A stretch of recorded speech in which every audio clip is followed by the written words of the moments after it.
에서 18장 22절 말씀 함께 읽겠습니다. 시작. 너는 여자와 동침함 같이 남자와 동침하지 말라. 이는 가증한 일이니라. 아멘. 네, 오늘은 우리가 세계관에 대한 강의 이제 각 분야별로 학문별로 우리가 살펴봤고요. 마지막으로 우리가 세계관에 대한 것들을 우리가 조금 실천적인 것들을 우리 함께 생각해 보는데, 오늘은 좀 동성애와 성혁명 이와 관련해서 함께 우리가 생각해 보고자 합니다.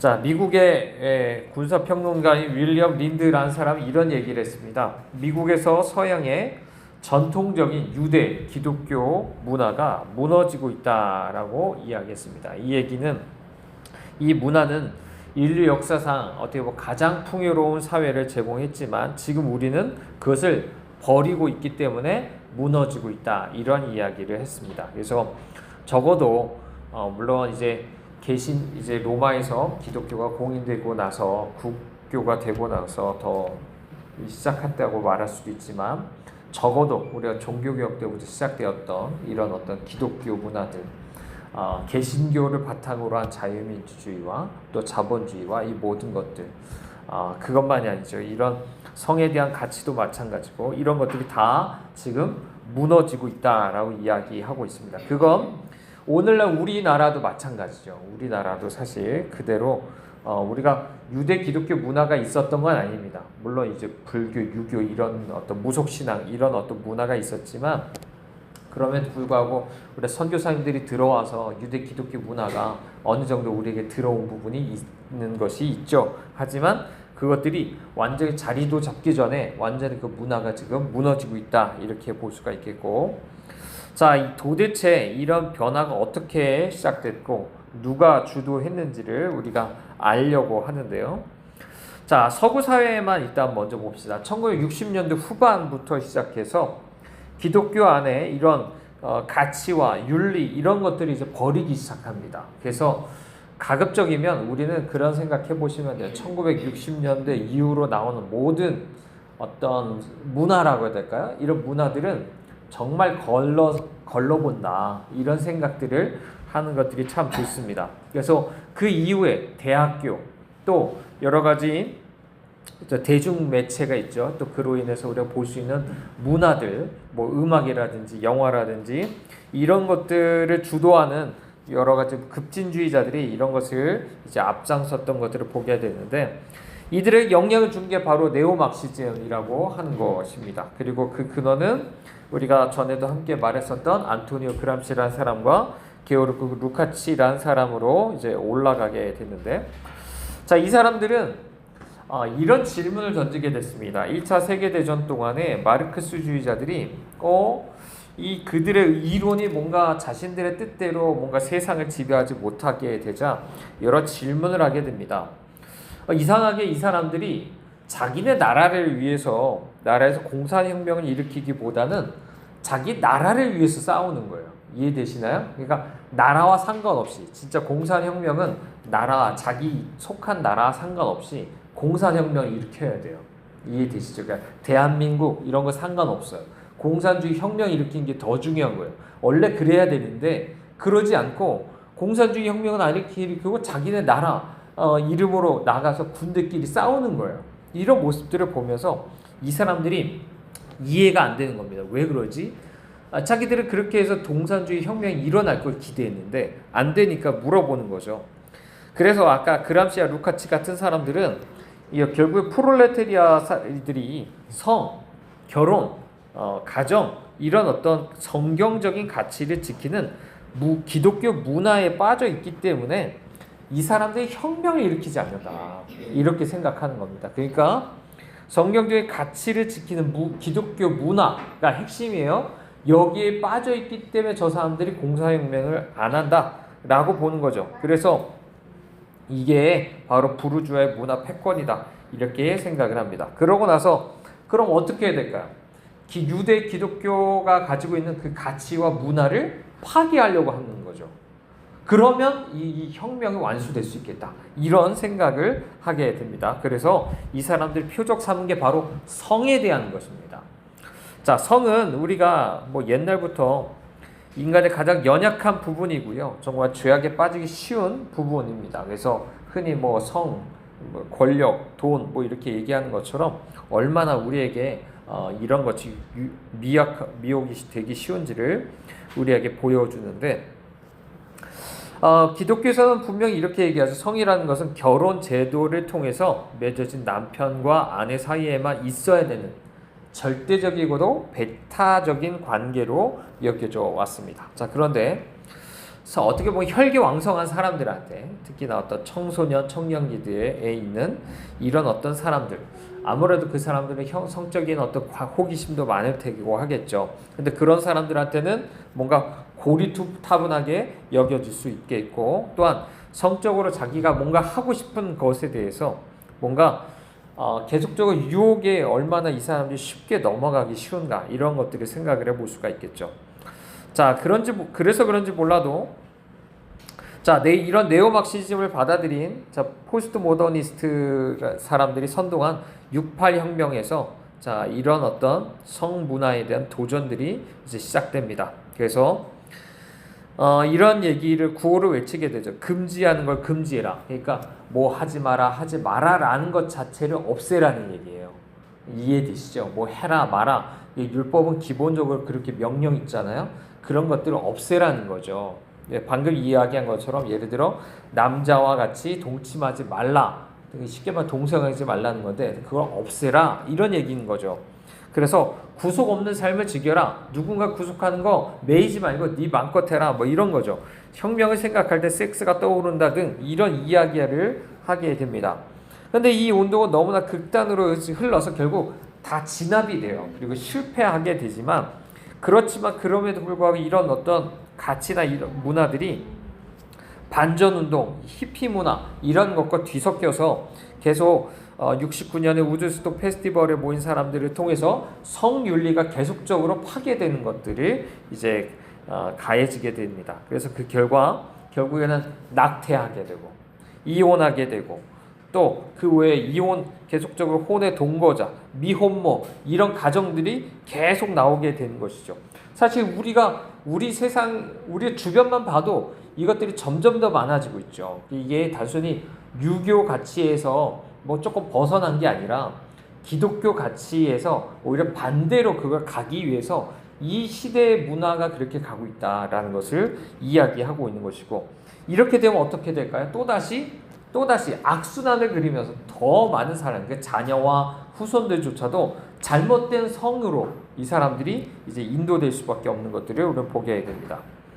자, 가정이라는 건 본래 교회와 국가 이런 것들을 이제 형성하는 기본단이 아니겠습니까? 그렇기 때문에 이 성적인 타락이라는 것은 뭐죠?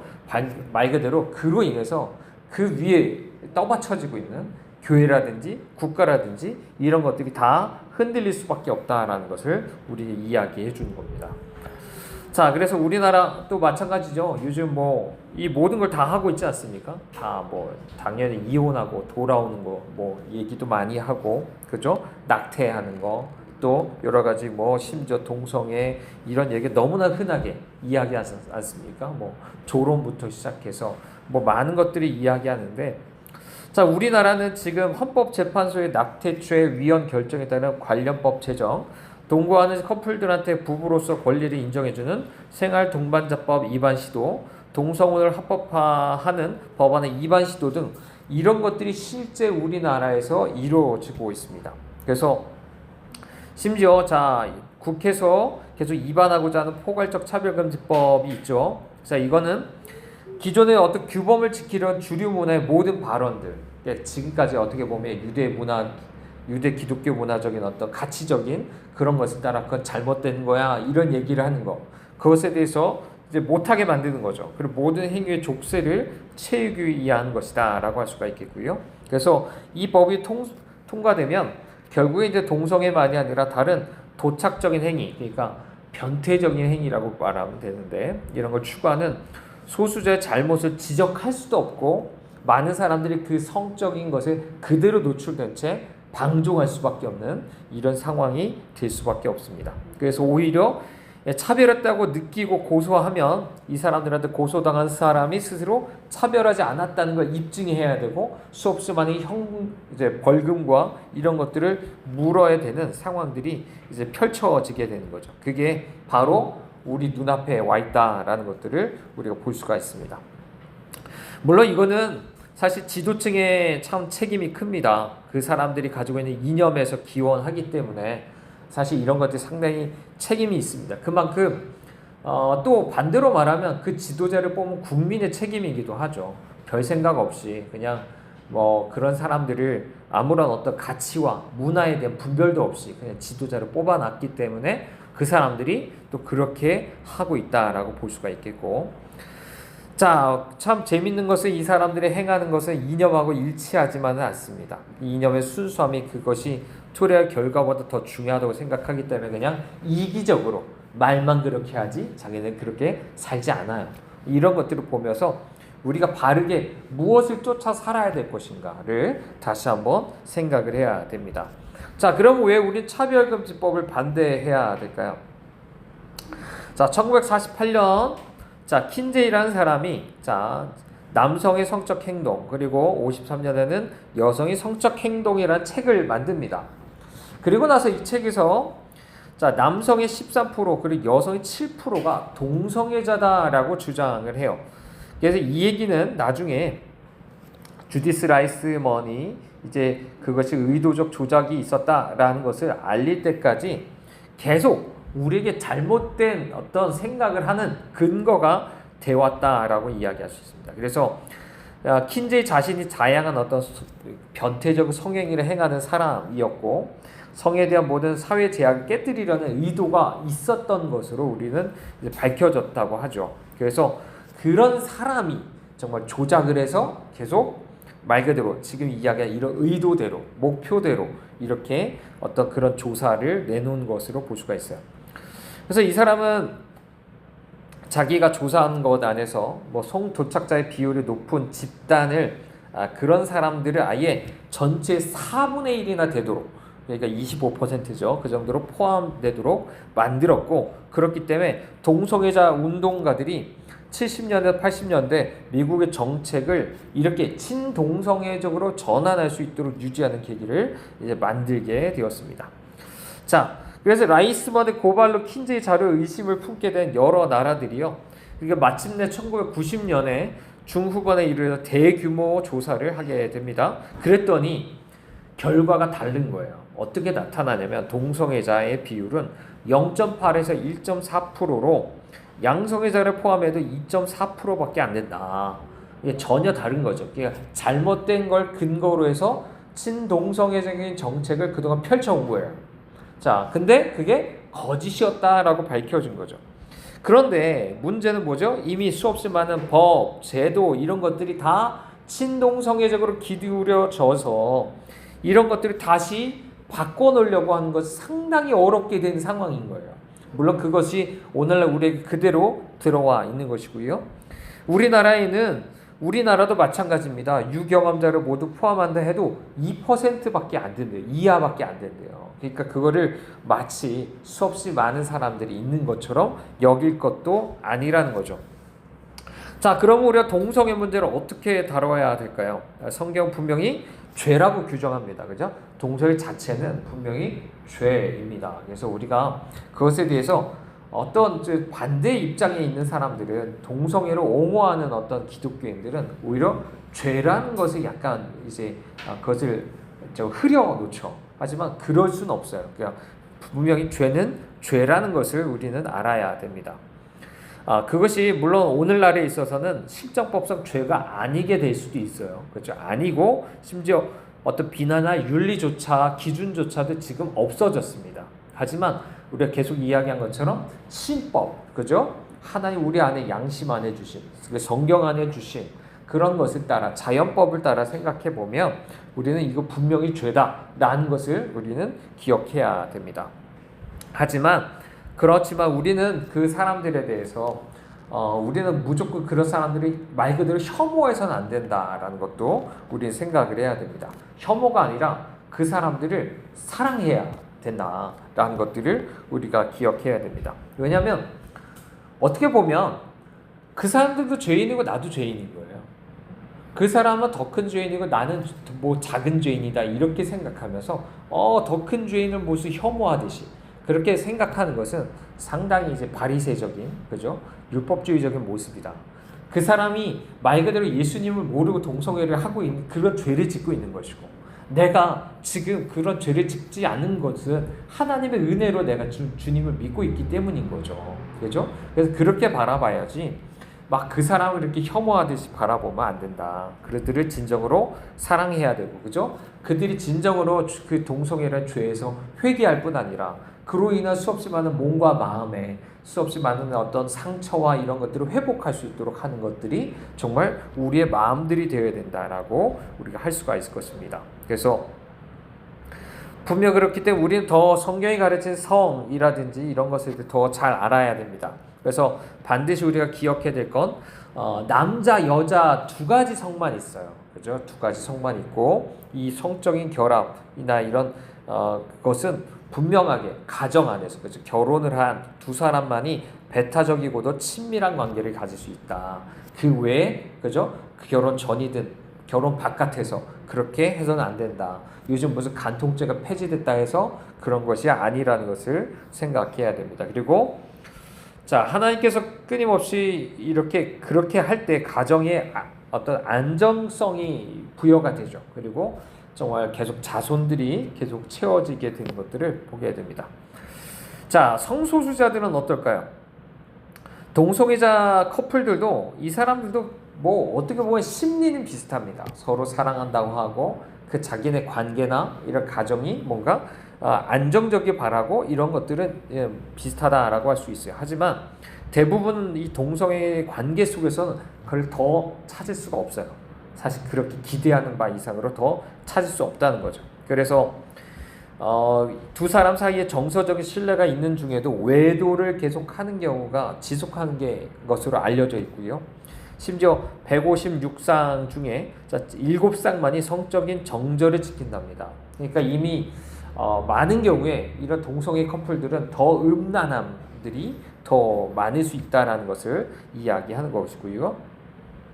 이 사람들은 뭐 정말 더 뭐라고 해야 될까요? 그런 어떤 그 관계가 점점 더 강압적이 되고요. 과도한 성행위에 몰두해서 대부분 1년에 3년 안에 대부분 관계가 파탄난다. 이렇게 이야기합니다. 그렇기 때문에 동성애자들은요, 나이가 들면 가족도 없습니다. 그리고 성적인 매력도 없어져서 어디서도 환영받지 못하고 몸과 마음이 다 망가지는 사람들이 될 수 있다라는 거죠. 그렇기 때문에 이 사람들은 실제 알코올 의존증이 2배 이상 많습니다. 자살 시도도 3배 이상 많고요. 에이즈를 비롯한 여러 성병과 암으로 인해서 기대 수명은 25년에서 30년이나 짧아져 있다고 합니다. 자, 그래서 그들은 심지어 우리가 알다시피 반대의 성징, 예를 들어 남자는 여자로, 여자는 남자로 바꾸잖아요. 그리고 그 안에서 겉으로 보이는 것도 이제 성형을 할 뿐 아니라 뭐 호르몬 주사나 이런 걸 넣지 않습니까? 자, 그러다 보면 이 육체적인 어떤 그런 부분에 있어서 이 몸이 또 망가집니다. 여러 가지 당뇨, 고혈압, 비만 뭐 이런 것들도 걸리기 쉽게 되고요. 또 성 정체성을 잃어버린 정말 몸과 마음만 이제 남게 되고 정말 비극적으로 삶을 끝낼 수도 있는 참 어려운 상황이라는 것을 우리가 생각해야 됩니다. 그래서 어쩌면 이런 것들만 생각해봐도 우리 동성애자들은 불쌍히 여겨야 됩니다. 그러니까 적어도 정치 지도자들과 뭐 정치, 문화 이런 것 뒤에서 이제 잘못된 것을 이야기하는 지도자들, 그죠? 그리고 그 뒤에는 사탄의 속임 안에서 얼마나 이들이 정말 그렇게 고통당하고 있는가 이런 것들을 우리가 바라보아야 됩니다. 자, 그럼 동성애는 치료될 수 있는가? 동성애도 일종의 성중독입니다. 그래서 물론 중독이기 때문에 이제 너무 깊이 빠져 있으면 사실 나오는 게 힘듭니다. 모든 중독이 다 그렇죠. 그렇지만 그렇기 때문에 이거는 그렇지만 그럼에도 불구하고 유전은 아니에요. 동성애는. 그렇기 때문에 치료가 가능하다. 그래서 정신과 치료를 통해서도 심지어 30에서 80% 정도가 치유됐다라고도 얘기를 합니다. 자, 그러면 차별금지법과 동성혼의 문제점은 무엇이냐? 동성애는요, 다른 중독과 마찬가지로 똑같아요. 순간에 짧고 강렬한 쾌락, 그리고 점점 더 강한 반복적으로 그러가서 찾게 되는 이런 중독의 뒤에 평생에 걸친 길고 긴 고통이 따르게 됩니다. 이게 대부분 중독이 그렇죠. 뭐 예를 들어 뭐 도박이라든지 알코올이라든지 담배라든지 모든 게 그렇습니다. 요즘 뭐 마약도 마찬가지죠. 그래서 사실 차별금지법으로 이런 동성애의 행위를 보호하겠다라는 것은 어떻게 보면 이런 잘못된 중독을 장려하고 그래서 수없이 많은 국민들이 다 정말 죽어나가게 만들 수 있는 것이다라는 것을, 그런 무책임한 짓이다라는 것을 또 생각해 볼 수가 있겠고요. 그래서 성의 결정은 정자 남자가 수정하는 순간에 일어나고요. 그것은 인간의 힘으로 어떻게 할 수 있는 것이 아니라 하나님이 정하신 것이죠. 그래서 그것을 마음대로 바꾸려고 하는 것도 그만한 대가를 치르게 되는 이런 엄청난 일들이 있습니다. 그래서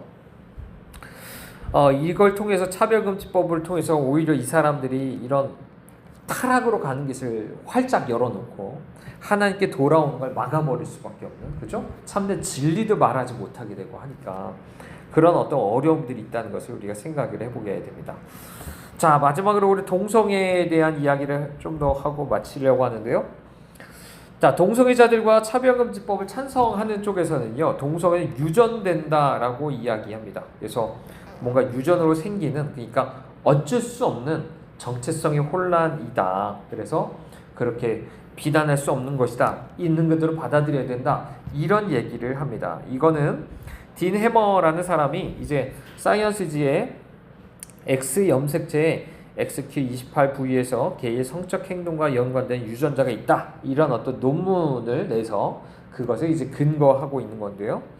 자, 이걸 또 근거로 해서 자, 레이디 가가라는 사람이 이렇게 태어났어. 뭐 Born This Way 이런 노래를 통해서, 그러니까 동성애는 저 선천적인 것이니까 눈치 보지 말고 하고 싶은 대로 해라고 하면서 그걸 문화적으로 더 많은 사람들의 것을 퍼뜨리고 있는 모습들도 있었습니다.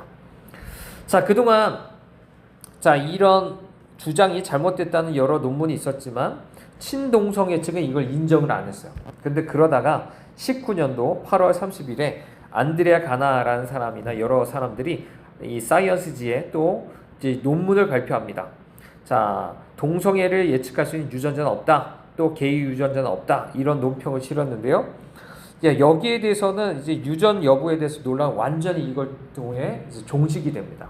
그 이유는 몇 가지인데, 첫 번째는 47만 명이나 되는 압도적 다수의 사람을 대상으로 연구했대요. 그러니까 엄청나게 이제 그만큼 신뢰성이 있다라는 거죠. 두 번째는 정밀하고도 신뢰도가 높은 훨씬 높은 새로운 유전체 분석 방법을 사용했다라고 얘기합니다. 그래서 우리는 잘 모르죠. 하지만 이런 게 있습니다. 전장 유전체 연관 분석 이런 것들이 있어서 아주 DNA 염기서열 전체를 처음부터 끝까지 하나씩 비교하는 그런 방법이었다고 합니다. 자, 그래서 세 번째는 친동성애 단체가 참여해서 같이 연구 대상에 선정하고 그 결과를 분석하고 그걸 표현하는 거나 이 모든 것을 같이 조율했다고 합니다. 그렇기 때문에 편파성 시비를 아예 처음부터 이제 차단했었다라고 이야기하는 거죠. 자, 이 논문은 그렇기 때문에 게이 유전자가 존재하지 않는다는 것을 확증을 하게 됩니다. 대신에 동성애와 연관된 5군데의 단일 염기 변이를 밝혀내게 되는데, 그런데 이것도 이제 동성애와 관련된 성적 행동의 1%밖에 설명할 수 없다. 이렇게 나왔다고 이야기를 하죠. 그래서 다음과 같은 결론을 이제 냈다고 합니다. 동성애는 다양한 정신질환 등에서 발견되는 아까 단위 염기 변이, 이것을 SNP라고 하는데 그걸 공유하고 있다. 또 주관적인 불행감이 높거나 외로움을 잘 타는 우울한 기질을 가진 사람하고도 그걸 공유하고 있고, 또 충동적이고 위험한 행동을 선택하는 행동 양식의 사람, 그래서 새로운 경험에 개방적이고 뭔가 음주, 흡연, 마약 같은 것에 중독적인 물질을 쉽게 쓰는 행동 양식을 가진 사람하고도 이것을 공유한다. 이 사람들은 성적으로는 개방적이고 성관계나 출산을 일찍 시작하면서 성상대자 수가 많은 사람들과도 이런 유전적인 소인을 공유한다. 이렇게 이야기했다고 합니다. 그러니까 전통적인 성윤리의 경계를 이제 넘나들면서 충동적으로 이제 위험한 선택을 잘하는 이런 사람이 정말 자신의 의지로 선택한 성행동 중 이제 하나다 이런 거죠. 또한 성관계의 상대자가 엄청나게 많은 도착적, 변태적 성행위의 그런 한 형태다. 성행위를 일찍 시작할수록 동성에 빠질 가능성이 높고 오래 지속할수록 빠져나오기 힘든 중독성 질환의 성향을 갖고 있다. 이렇게 이야기할 수가 있습니다. 그래서 자, 이런 것들이 결코 상식적으로 이해하기 힘든 부분이 분명히 있다라는 것을 이야기하고요. 자, 성경도 그렇죠. 성경도 동성애를 간음, 근친상간, 수간 등 다른 성적인 죄와 함께 자, 하나님이 가증하게 여기시는 죄의 목록에 기록을 하고 있습니다. 우리는 하나님 정해주신 죄의 경계선에 대해서 우리가 그 경계선을 매일 살아가고 있죠. 우리 그것을 지키고 살아야 돼요. 그것을 넘어가는 첫 걸음은요, 상당히 두렵고 떨릴 수도 있습니다. 그렇지만 한 번 넘어간 다음부터 되게 쉬워지고 대담해지죠. 그리고 그것이 계속적으로 하나의 힘이 작용하는 것들이 분명 쏠리게 됩니다. 근데 이렇게 넘나들보다 보면요, 하나님의 기준이 점점 더 내게는 없어집니다. 경계선 자체가 이제 흐릿해지죠. 그리고 자기를 정당화하는 새로운 경계선, 기준 이런 것들을 만들기 시작합니다. 지금 우리나라의 정치권과 사회 곳곳에서 일어나는 문제 근원이 바로 여기 있다라는 것을 우리는 생각을 해야 됩니다. 바로 지금 우리가 이 문제에 처해 있고요. 정말 차별금지법이 지금 우리가 좀 통과되는 것을 앞두고 있는 상황들이고 그만큼 문화가 그렇게 타락해 있다는 것을 이제 보게 되죠. 자, 우리 정리하겠습니다. 오늘 동성애와 관련된 이야기를 같이 이야기했는데요. 차별금지법 이런 얘기를 했습니다. 조금 더 우리가 이와 관련된 얘기를 조금 더 요약해서 우리 함께 살펴봤다라고 생각하시면 좋겠고 이것을 가지고 매주마다 기도하고 있습니다. 그렇죠? 그래서 기도할 때 왜 무엇이 잘못됐는지 나만 이런 죄 안 짓고 살면 된다 이게 아니라 우리 문화 전체가 이렇게 다 물들고 무너지고 있고 그것은 곧 우리 세대와 우리만이 아니라 우리 다음 세대가 정말 그런 타락한 세대 속에서 그죠? 그것도 법으로 그런 것을 딱 묶어놓은 상황에서 그렇게 살 수 있다는 것을 생각하고 더욱더 간절하게 기도하시면 좋겠습니다. 함께 기도할게요.